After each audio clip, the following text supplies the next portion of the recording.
안녕하세요. 피부영 유현영, 류정호, 김지영 원장입니다. 네. 저희 피부과에서는요, 정말 한 5살 아이부터 거의 80대 이상의 어머님, 아버님들까지 정말 다양한 연령대의 분들이 많이 내원을 하시는데요. 생애 주기별로 피부도 정말 많이 변화하기 때문에 이 시술만 베스트다 이런 거는 사실은 없고, 이 생애 주기에 따라서 연령대에 따라서 꼭 받으면 좋은 시술들을 15년차, 18년차 여자, 남자 피부과 선생님들이 각각 추천을 좀 해드리고 싶어가지고 세대별, 나이별 가장 베스트 추천 시술에 대해서 오늘 저희가 말씀을 나눠보려고 합니다.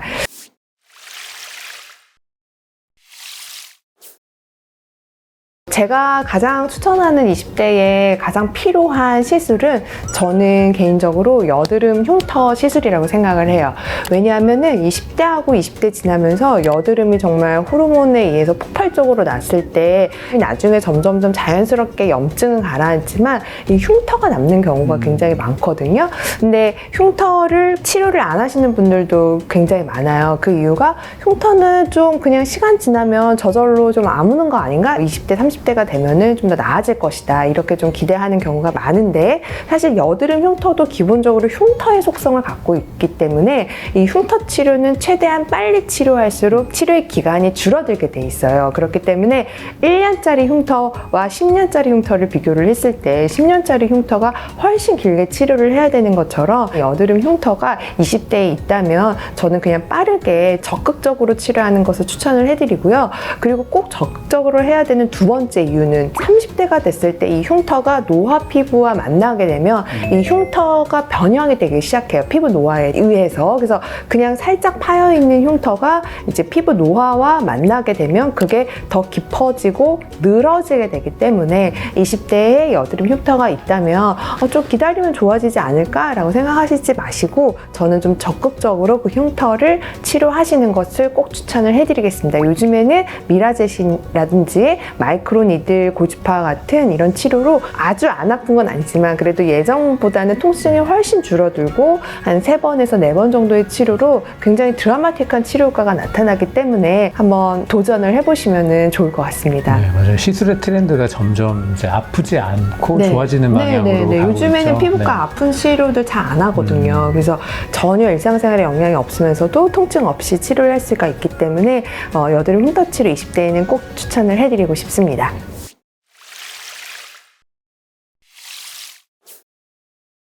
30대는 제가 항상 강조를 하지만 피부의 노화가 급격하게 시작되는 그 나이가 바로 33살이다 라고 이제 말씀을 드렸잖아요. 33살, 네. 그래서 그 33세를 기점으로 우리가 어떻게 치료를 하고 케어를 하느냐에 따라서 진짜 향후 10년의 그 얼굴의 윤곽이 진짜 달라지기 때문에 저는 이제 그 30대가 바로 정말 어떻게 보면 안티에이징의 시작이 되는 그 나이라고 이제 말씀을 드리고요. 저 같은 경우에 정말 30대 초반에 내가 이거 하나는 해서 정말 잘했다라고 생각하는 게 사실 눈밑 필러예요. 우리 유 원장님이 눈밑 필러를 해주셨는데 유 원장님이 저한테 자기가 장인 장모님 얼굴을 봤을 때 너네 집에 내력은 눈밑 꺼짐이야.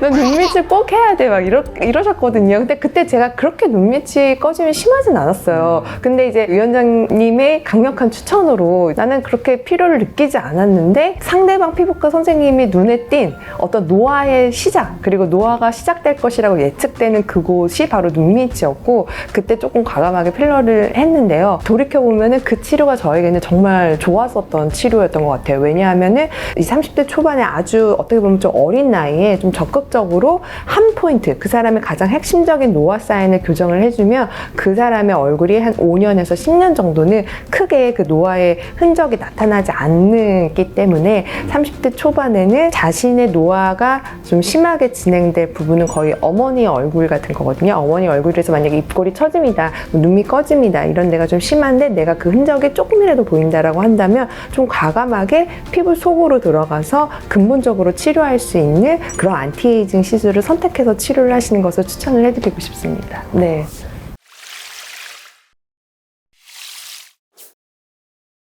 저는 솔직히 40대 이상 오시면은 무조건 그냥 보톡스는 기본으로 권해드려요. 왜냐하면은 이제 나이가 들면서 콜라겐이 감소하니까 피부가 당연히 얇아지겠죠. 그리고 자꾸 이제 근육을 쓰게 되면서 그 부위가 자꾸 접히겠죠. 이마나 미간, 눈가주름 같은 경우에.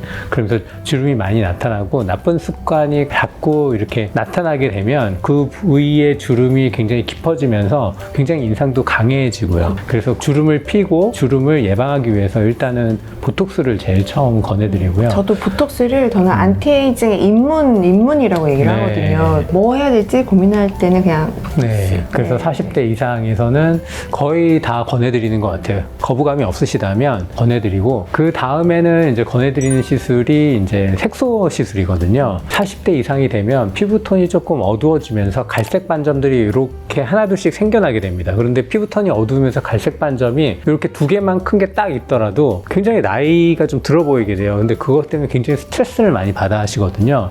그래서 저는 기본적으로 토닝, 저는 이제 로테이션 토닝이라고 얘기를 하는데, 다양한 파장대 레이저를 이용해서 레이저 토닝을 하는 것을 말합니다. 저희 예전에 한번 네. 로테이션 토닝 얘기한 적 있잖아요. 네, 보통 이제 시술 간격은 2주에서 한 달에 한 번 정도 하게 되고요. 지장은 일상생활은 전혀 없고, 반복해서 받게 되면 피부톤이 환해지면서 잡티의 진한 정도가 조금 가라앉게 됩니다. 옅어지게 됩니다. 그걸 하다가 옅어지지 않는 갈색 반점은 이제 제거술을 받으면 되고요.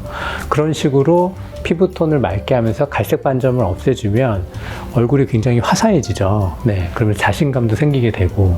그런데 이제 40대가 되면은 30대에 보였던 노화의 문제들이 한두 가지가 더 생기게 됩니다. 주로 보통 나타나는 부위가 저는 이제 중안면이라고 얘기를 많이 하는데, 예를 들어서 30대 때 이제 눈밑꼬랑이 조금 눈밑이 꺼지는 것 같아. 그렇다고 하면은 40대에는 눈 주위가 좀 퀭해진다든가, 팔자주름이 좀 깊어진다든가, 아니면은 볼꺼짐이 좀 생긴다든가, 그래서 윤곽선이 조금 무너지게 되는데, 그 부위를 스컬트라나 콜라겐 필러죠. 아니면은 필러를 이용해서 그 해당 부위를 조금 교정을 같이 해주면은 훨씬 더 효과가 좋습니다.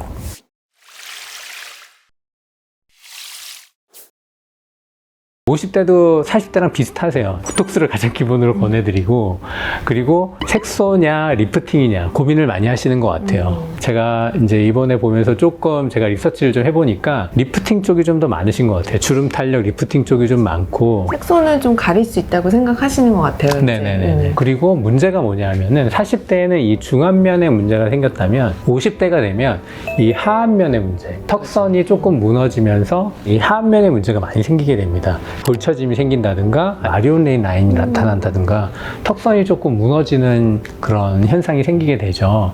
그렇기 때문에 레이저 리프팅을 이용해서 최대한 이 하안면을 많이 매끈하게 해드리려고 레이저를 하게 돼요. 근데 그 레이저도 저는 이제 로테이션 탄력 리프팅이라고 얘기를 많이 하는데, 초음파 리프팅 레이저, 고주파 리프팅 레이저, 대표적으로 울세라나 서마지가 있겠죠.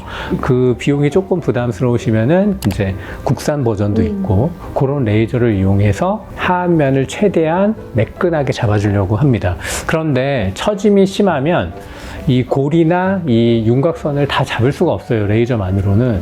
그런 경우에는 꺼진 부위를 필러로 채워주거나, 아니면은 처진 부위를 실로 올려주거나 더 이상 처지지 않게 실로 지지를 해주게 됩니다. 그러면은 이 윤곽선이 조금 더 매끈해지게 돼요. 네.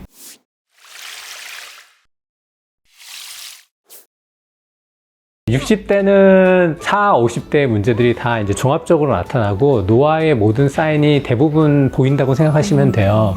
그런 경우에는 너무 복잡하게 생각하시면 안 돼요.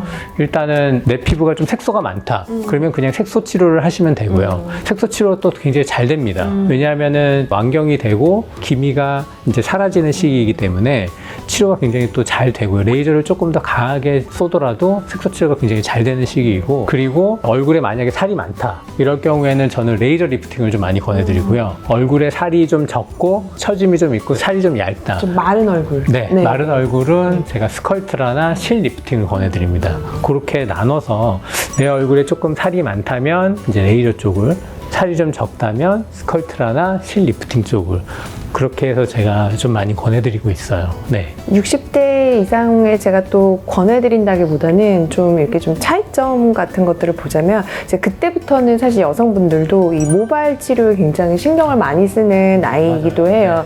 원래 남성분들은 거의 20대부터 모발에 대해서 관심이 많은데 여성분들은 이제 60대 정도가 지나가면 이제 머리카락이 얇아지면서 치료를 원하시는 경우도 있는데 여성형 탈모 같은 경우는 바르는 마이녹실 또는 먹는 약도 케이스에 따라서 그런 마이녹실 먹는 약 저용량을 사용한다던가 아니면은 이런 모낭에다가 그런 성장인자가 들어가 있는 주사를 맞는다거나 그러면 굉장히 풍성해질 수가 있기 때문에 60대 이상의 머리숱이 너무 많이 줄어서 고민하시는 분들도 이제 모발 치료를 좀 권해드리고 싶습니다. 저희가 이제 연령별로 가장 추천해 드리는 시술을 말씀드렸는데 이 시술이라는 게 꼭 이렇게 기성복처럼 내 몸에 딱 맞는 게 아니거든요. 자기 자신이 원하는 시술이 있을 거고 의사 선생님이 본 객관적인 그런 필요한 시술들이 있을 거거든요. 그거를 잘 조합을 해서 시술을 받으셔서 모두 피부 미인 되셨으면 좋겠습니다. 오늘은 이제 연령대별 추천 시술 약간 전체적으로 살펴봤는데요. 이제 20대, 30대, 40대 각각의 시술 조금 강론으로 알고 싶으시다면 댓글로도 궁금한 거 많이 달아주시고 다음번 영상은 그렇게 각 연령별 추천 시술에 대해서 한번 설명해 드리도록 하겠습니다. 감사합니다. 감사합니다.